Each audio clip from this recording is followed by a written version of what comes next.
Hi, it's Laura at Aquamarine 18 Tarot and Books. Thanks for stopping by my channel today. Welcome or welcome back. This is the video in which I will share my March 2024 TBR, the assortment of books that I intend to read in the coming month. And I've chosen 8 books for March, and they're a mix of fiction and nonfiction of different, genres and categories. I'm really excited about my list for March. For February, as I've already shared, I've been reading for the readathon Blackathon, hosted by Jessie of Bow Ties and Books. For March, I'm not reading for a monthly readathon. I've had very few parameters to work with in constructing this list of books to read for the month. So I've really just kind of gone all over the place with books that I'm interested in reading. I am participating in a few book clubs, so those books will be included here. I also, admittedly, got a little bit ahead of myself in requesting advanced copies on NetGalley. So there are a significant proportion of these that are very new releases, and in one case, a book that is not yet published, because I want to clear my NetGalley dashboard a little bit. There's a lot sitting there, so I want to get through some of those. And 2 of the books that I'm reading this month are sequels, which is kind of fun. I have a number of series that I'm behind on, but I'm looking forward to reading these. So, the first book that I will mention, and this is in no particular order, this is not in the order I plan to read them, just, it's the order that I made the list, I suppose. The first book that I will mention is Divination and Human Nature, A Cognitive History of Intuition in Classical Antiquity by Peter T. Struck. This is a book about how ancient philosophers, specifically ancient Greek philosophers, viewed fortune telling and divination. I am, perhaps to the surprise of no one on this channel, interested in the history of divination. I also have an academic background in philosophy, so there's lots about this book that appeals to me. It was published on Princeton University Press. And this also satisfies the first prompt for Historathon, which is a year-long readathon focused on reading history.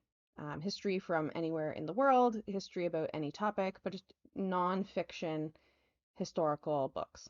So the way that Historathon is structured is it just divides the year into 4 3-month periods, and each of those is associated with a historical period. So January to March, first part of the year, is 500 CE or earlier.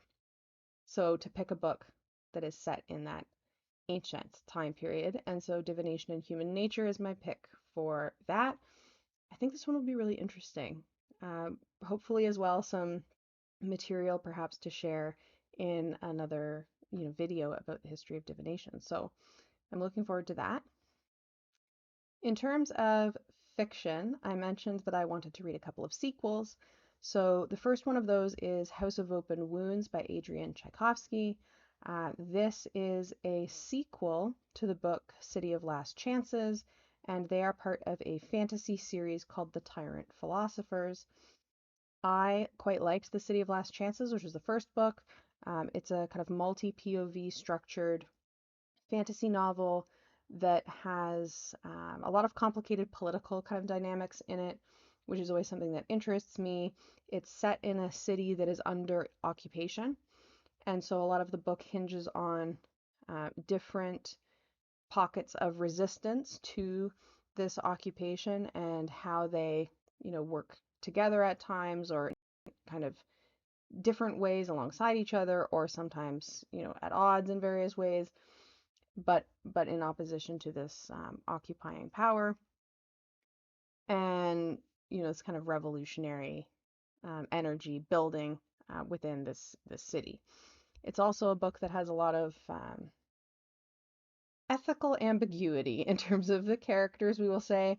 I do prefer characters that are morally complicated, and so this book definitely has that. I'm a definite Adrian Tchaikovsky fan, so I'm looking forward to this book. The other sequel I plan to read, very recent release, is The Imposition of Unnecessary Obstacles by Malka Older. This is a short science fiction novel, and it's a sequel to The Mimicking of Known Successes, which I quite liked. It's described as a cozy space opera detective novel. It definitely has a kind of Holmes and Watson kind of feeling with two protagonists investigating a mystery set on Jupiter. And in this second book, it has to do with a series of disappearances. The first one I found the mystery kind of satisfying and it was fun. It's a quick read. I'm looking forward to the sequel on that basis. I am also going to read for fiction, and this is my one book on the list that is not released yet. It's releasing in April. I plan to read the short story collection Lake of Souls, which is by Ann Leckie. Ann Leckie is a science fiction author whose novels I have really enjoyed. The Ancillary books, which is a series of books that starts with Ancillary Justice, I really, really like. If you're interested in science fiction that is political, that does interesting things with gender and with language, then the Ancillary trilogy is one that I would definitely suggest. I think it's absolutely fantastic.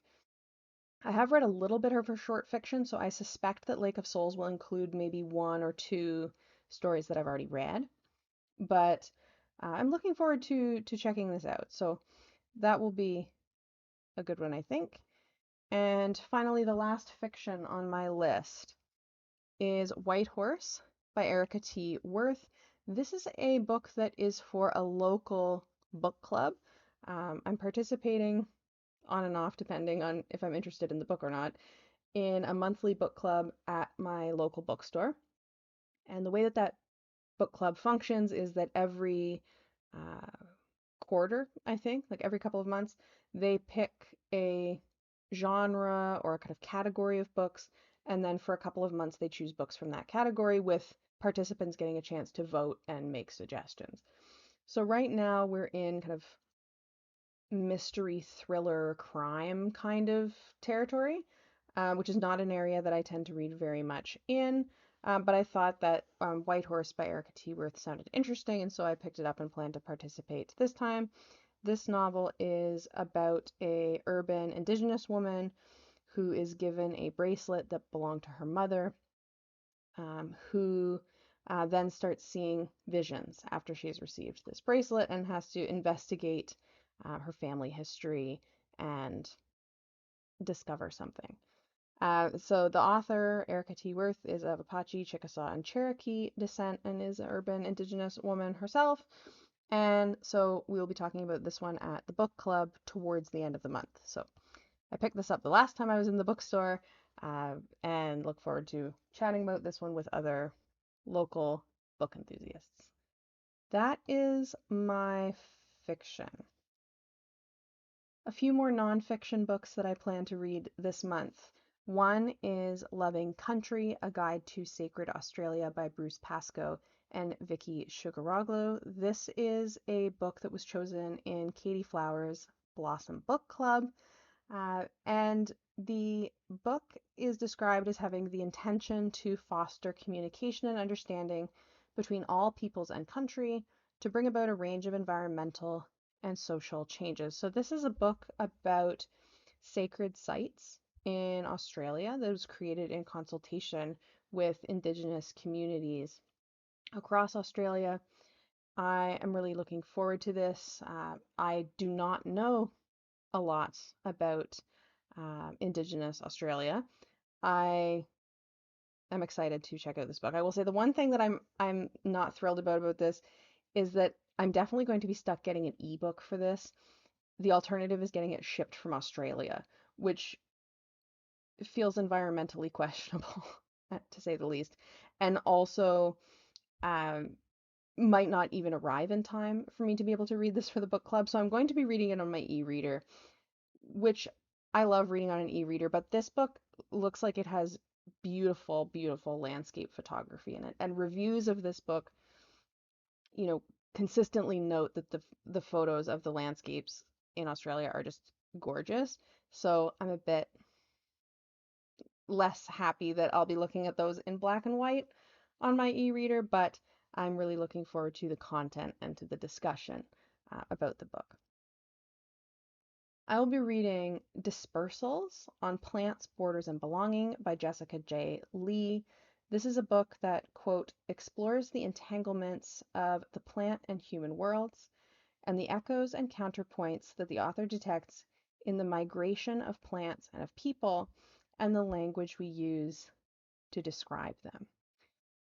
This book immediately appealed to me based on its beautiful cover when I saw it, and then reading the kind of description is making me think about things that I have thought about, in discourses around, particular species being invasive, for example. So I'm interested to see how the author explores these themes. Jessica J. Lee is a Taiwanese and Welsh Canadian. She has a academic background in environmental history, and so this is a kind of, I think, partly scholarly, partly memoir and reflection on her own experiences. I'm looking forward to this book as well. And finally, I will be reading Red Tarot, A Decolonial Guide to Divinatory Literacy by Christopher Marmolejo. This is a book that I've started already. I've mentioned this one before as a new release tarot book that I'm really interested in. It is one that I got an advance copy of, so I have this as an ebook. I started reading it as an ebook, and based on the first 5%, it went and pre-ordered the hard copy. I think that this book is going to be excellent.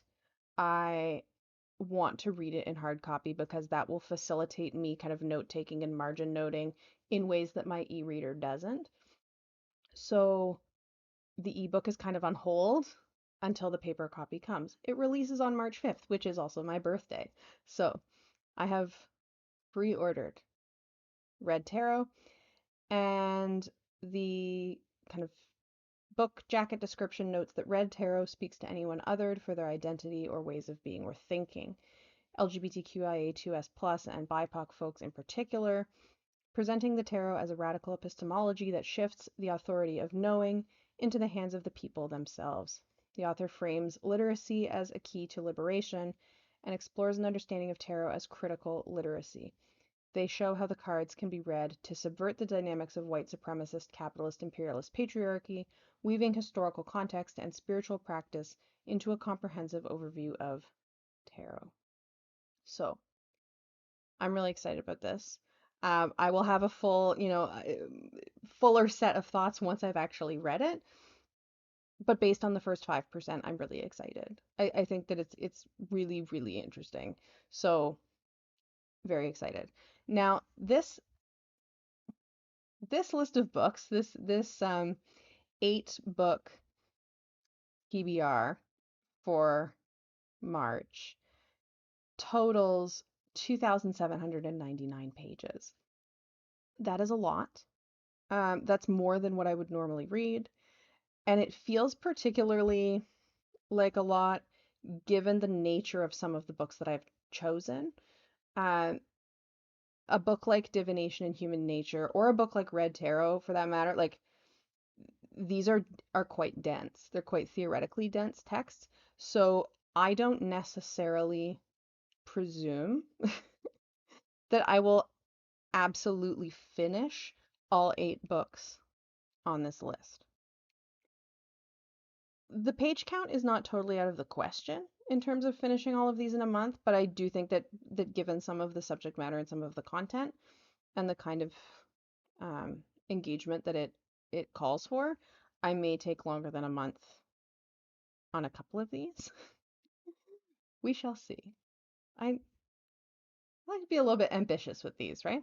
So that is my 8 books. If you've read any of these books, if you have any of these on your list, let me know.